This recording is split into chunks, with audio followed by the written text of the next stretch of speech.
ভাবি খুশি তো মাসাল্লাহ ভাই, তুমি খুশি নি? আমি দেখো ভাবি, আমি তো অল্পতে খুশি হইতে পারি না, আমার দরকার বড় বড় ধামাকা। ভাবিকে তো লই আইছি না।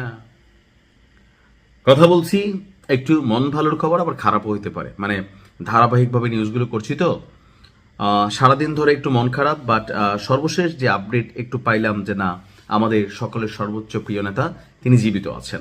তবে তার কোনো ভিডিও বার্তা, অডিও বার্তা আসলে ওইভাবে মিডিয়াতে আসে নাই।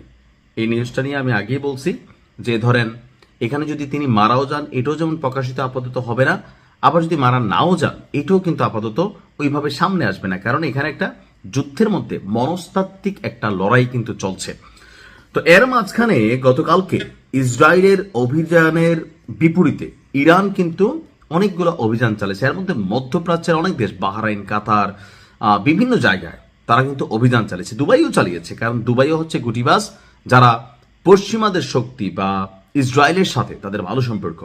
তো এর মাঝখানে হচ্ছে দফায় দফায় হামলা যখন ইসরায়েল চালালো, এবার ইরানও দফায় দফায় একের পর এক মেশিনারি ছুটে পাঠাচ্ছে ইসরায়েলের দিকে। বলা হচ্ছে যে ইসরায়েলের রাজধানী অর্থাৎ কলিজা, যে কোনো দেশের একটা কলিজা, এটা হচ্ছে রাজধানীটা। তো রাজধানীতে তেল আবিবে ব্যাপক বিস্ফোরণের শব্দ শোনা গেছে। এছাড়া উপসাগরীয় অঞ্চলেও অভিযান চালাচ্ছে ইরান, যেখানে মার্কিন সামরিক ঘাঁটি থাকারও আশঙ্কা করা হচ্ছে। এখন ইরান বলছে যে এই অভিযান বা এই যোগ যেটা, মানে এই হামলা যেটা, এটার পাল্টা জবাব ইরান দিতেই থাকবে।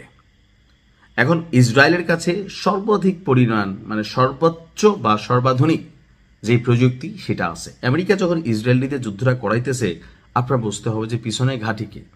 এখন ইসরায়েল কেন যুদ্ধে জড়ালো? বলতেছে হঠাৎ করে ঘুম ভাঙ্গা খেয়াল হয়েছে নিহুর যে ভাই ইরান তো আমাদের জন্য ক্ষতিকর, সো ইরানকে থামাইতে হবে। আর এমনি তো লাইগাই আছে, অনেকবার ট্রাই করছে, আসলে ওই রকম ভাবে পারে নাই, বরঞ্চ বিভিন্নভাবে ক্ষতিগ্রস্ত হয়েছে। তো এখন যেটা করছে যে জোশে জোশে মাইরা কিন্তু দিছিল। এখন আমরা গতকালকে দেখলাম যে ইসরায়েল বলছে যে ইরানের ছোড়া ক্ষেপণাস্ত্রগুলো তারা প্রতিহত করতেছে, আবার জনগণকে বলতেছে ভাইয়া তুমি বাসায় থাকো, অথবা আমরা যে বাংকারগুলো বানাইছি সেখানে চলে আসো, তুমি আপে তাপে কিন্তু দৌড়াদৌড়ি করো না। তো এতই যদি সিস্টেম তাদের অ্যাক্টিভ আছে বা আকাশ প্রতিরক্ষা কাজে লাগে, তাহলে কেন তারা আবার তাদের দেশে জনগণকে বলছে যে ভাইয়া তোমরা বাসার বাইরে আইসো না? ইরান বলছে, ইরানের যারা রাজকীয় গার্ড বাহিনী আছে তাদের বক্তব্যটা হচ্ছে যে একের পর এক অপ্রতিরোধ ইরানের ভান্ডারে থাকা মেশিনগুলো উড়ে যাচ্ছে ইসরায়েলে। তবে মাঝখানে এখানে কিছু ডিস্টারবেন্স আছে। তো ইসরায়েলের বিরুদ্ধে ইরান যে ক্ষেপণাস্ত্রগুলো পাঠাচ্ছে, ইরানও জানে যে এখানে একটা হিউজ পরিমাণ প্রস্তুতি আমেরিকা নিয়েছে বা ইসরায়েলকে নিরাপত্তার চাদরে ঢাইকা ফেলা হয়েছে। সো এই চাদরকে ছেদ করতে হলে বা ভেদ করতে হলে সেই ছেদালো মেশিনারিজ লাগবে, আর এই মেশিনারিজ দিয়েই তারা এই অভিযান চালাইছে। রাজধানী তেল আবিবের গুরুত্বপূর্ণ বেশ কিছু স্থানে হামলার খবর পাওয়া গেছে, সেখানে এখন জরুরি অবস্থা জারি। এমনকি ইসরায়েলের জনগণকে আইডিএফ এর পক্ষ থেকে বারবার বলা হচ্ছে আপনারা ঘরে নিশ্চিন্তে থাকেন। ইরান বলছে তাদের এই অভিযান সফল হয়েছে, এমনকি কিছু সামরিক ঘাঁটিতেও তারা অভিযান চালিয়েছে আর সেগুলো সফল হয়েছে। তো আন্তর্জাতিক গণমাধ্যমগুলো এগুলো কাদের? পশ্চিমাদের। এখন সবাই তো ভাই যুদ্ধের পক্ষে বা মার্কিন যুক্তরাষ্ট্রের পক্ষে।